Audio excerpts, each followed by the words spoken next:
سوال آپ سے پوچھنا چاہتا ہوں میں یہ ایک خاتون نے پاکستان سے فون کر کے اپنا سوال ریکارڈ کروایا تھا ہمارے آنسر فون پہ. وہ کہتی ہیں کہ کیا مرزا صاحب کو نہ ماننے والا کافر ہے؟ پہلے پروگرامز میں بھی ہم اس کا جواب دے چکے ہیں لیکن انہوں نے سوال پوچھا، اگر مختصراً آپ اس کا جواب دیں. بسم اللہ الرحمن الرحیم. یہ جو کفر و اسلام کا مسئلہ ہے اس کو میں نسبتاً تفصیل سے بیان کرنا چاہتا ہوں.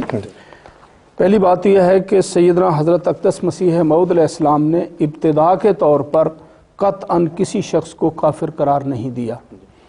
اس کی ابتدا خود غیر جماعت علماء نے کی. مولانا محمد حسین صاحب بٹالوی نے پورے ہندوستان کا چکر لگایا اور 200 اس وقت کے بڑے علماء سے انہوں نے فتویٰ لیا کہ مرزا صاحب اور ان کی جماعت کے لوگ جو ہیں وہ کافر ہیں. تو جب وہ فتویٰ شائع کیا گیا تو حضرت مسیح موعود علیہ السلام نے فرمایا کہ میں تو آپ لوگوں کو مسلمان سمجھتا ہوں کیونکہ آپ لوگ کلمہ گو ہیں اور کلمہ گو کو جو بھی کلمہ پڑھے وہ مسلمان ہوتا ہے. لیکن آپ لوگوں نے مجھے کافر اور میری جماعت کو کافر کہہ کے دراصل نبی کریم صلی اللہ علیہ وسلم کی ایک حدیث کے نیچے آپ آ گئے ہیں جس میں نبی پاک صلی اللہ علیہ وسلم نے فرمایا ہے کہ جو شخص کسی مسلمان کو کافر کہہ دے، اس کے اوپر کفر کا فتویٰ لگا دے، تو وہ کفر واپس لوٹ کے فتویٰ لگانے والے کے اوپر لگتا ہے اور اس کو کافر بناتا ہے. تو چونکہ میں تو مسلمان ہوں، کلمہ گو ہوں، میں اور میرے ماننے والے اسلام کے پیروکار ہیں، نبی کریم صلی اللہ علیہ وسلم کی امت ہیں اور حضور کے غلام ہیں، تو ہم تو مسلمان ہیں. لیکن آپ لوگوں نے یہ فتویٰ لگا کے تو دراصل حضور کی اس حدیث کے مطابق آپ اس حدیث کے اثر کے نیچے آ گئے ہیں جس میں نبی پاک صلی اللہ علیہ وسلم کا ارشاد ہے کہ ایک مسلمان کو کافر کہنے والا خود اسلام کے سے باہر نکل جاتا ہے.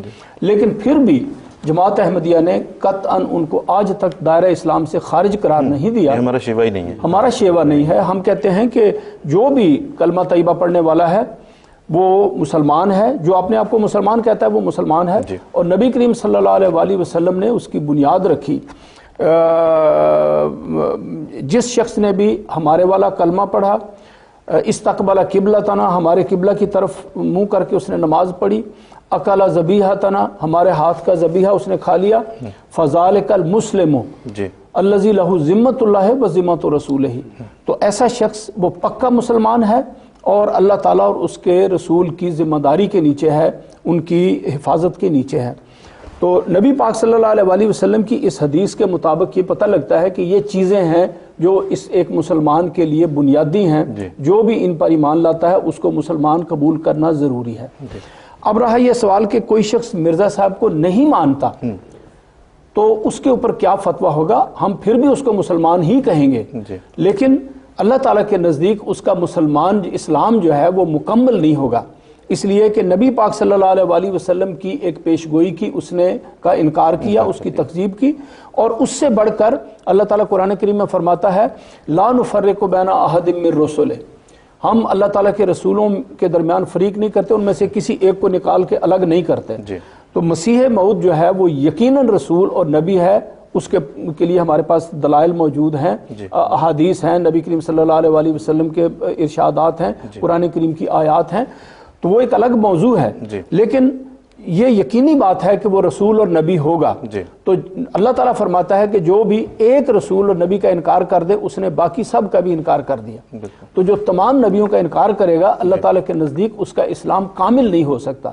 لیکن بئی ہم اس کو اس دنیا میں اگر وہ اپنے آپ کو مسلمان کہے گا اور مسلمانوں کی علامات اس کے اندر پائی جائیں گی تو ہم اس کو مسلمان ہی کہیں گے، ہم اس کو قطعاً کافر نہیں کہتے. اور نہ یہ ہمارا شیوا ہے نہ ہمارا یہ فتویٰ ہے. یہاں ضمناً میں آپ کی اجازت سے یہ مختصر سا یہ بھی عرض کر دوں کہ جو فتوے غیر جماعت علماء نے دیے ہیں حضرت مسیح موعود علیہ السلام اور آپ کی جماعت کے خلاف، ان کو تو پڑھ کے انسان کے رونگٹے کھڑے ہوتے ہیں. کافر ہی نہیں کہا، بلکہ یہاں وہ الفاظ بیان کرتے ہوئے مجھے شرم آتی ہے.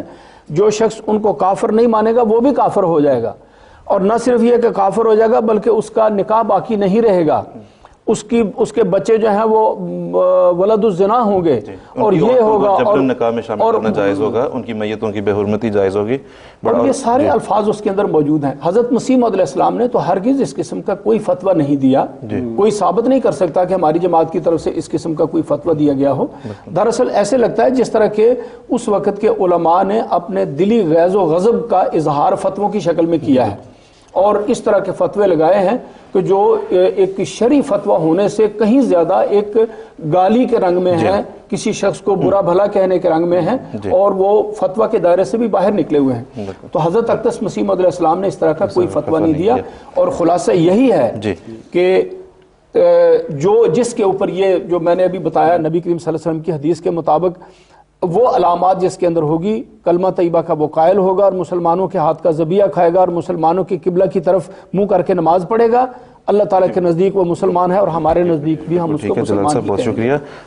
امید ہے آپ کو جو ہماری ویور جنہوں نے سوال پوچھا تھا انہیں اس سوال کا جواب مل گیا ہوگا۔ اس کا جواب ایک اور رنگ میں بھی دیا جا سکتا ہے کہ یہ سوال یہ اپنے علماء سے کر کے دیکھیں، یہ خاتون ہماری بہن، کہ بفرض محال حضرت مرزا غلام احمد صاحب قادیانی رضی اللہ علیہ السلام وہ مسیح موعود، وہ مہدی نہیں ہے، جب ان کے ذہن میں جو مسیح ہیں یا مہدی ہیں وہ آئیں گے، ان کو جو نہ مانے گا ان کے نزدیک اس کا کیا رتبہ ہوگا، وہ کیا کافر ہوگا یا نہیں، خود ہی ان کو پتہ لگ جائے گا۔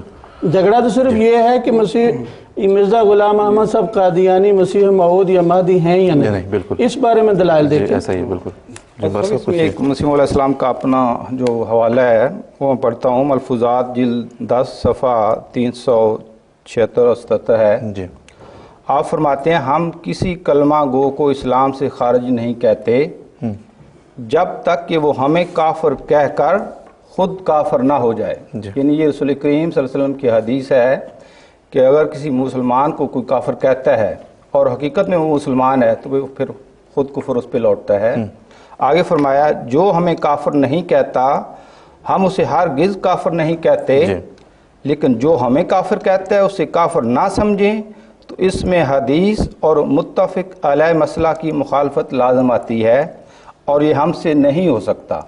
پھر حضور نے چیلنج دیا اس سلسلہ میں، آپ فرماتے ہیں کیا کوئی مولوی یا کوئی اور مخالف یا کوئی سجادہ نشین یہ ثبوت دے سکتا ہے کہ پہلے ہم نے لوگوں کو کافر ٹھہرایا تھا؟ اگر کوئی ایسا کاغذ یا اشتہار یا رسالہ ہماری طرف سے ان لوگوں کے فتویٰ کفر سے پہلے شائع ہوا ہو جس میں ہم نے مخالف مسلمانوں کو کافر ٹھہرایا ہے تو پیش کریں، ورنہ خود سوچ لیں کہ کس قدر خیانت ہے کہ کافر تو خود ٹھہراویں اور پھر ہم پر یہ الزام لگائیں کہ گویا ہم نے تمام مسلمانوں کو کافر ٹھہرایا ہے۔ حقیقت الوحی ہے، روحانی خزائن جلد 22 صفحہ 120۔ جی ٹھیک ہے، بہت بہت شکریہ مبارک تمیز صاحب۔ تو آپ کو میں یہاں پہ حضرت امیر المومنین اید اللہ تعالیٰ بن نصر العزیز امام جماعت احمدی عالمگیر کا کل کا جو خطبہ جمعہ تھا اس کا بھی میں ناظرین کو بس کا بھی ہم اگر حوالہ دیں یہاں پہ، تو حسن نے بڑے واضح طور پہ یہ فرمایا ہے کہ یہ جو ہے اس کی یہ محض ذوقی مسئلہ نہ سمجھا جائے، یہ ایمانیات کا مسئلہ ہے، اس کو سمجھنا اور پھر اس کے بعد اس پہ جو ہے وہ ایمان لانا وہ دراصل بات ہے۔ اور ہم دیکھتے ہیں کہ رسول اللہ صلی اللہ علیہ وسلم نے بھی یہ کوئی معمولی مسئلہ نہیں تھا۔ حضور نے فرمایا کہ جب امام مہدی آئے، مسیح موعود آئے، اس کو شناخت کرنا، اس کے پاس جانا، اس کو میرا سلام کہنا اور اس کی بیعت کرنا۔ تو ایمان لانا مسیح موعود اور امام مہدی کے اوپر بہرحال ایمانیات ہمارے ایمان کا حصہ ہے اور یہ ضروری ہے۔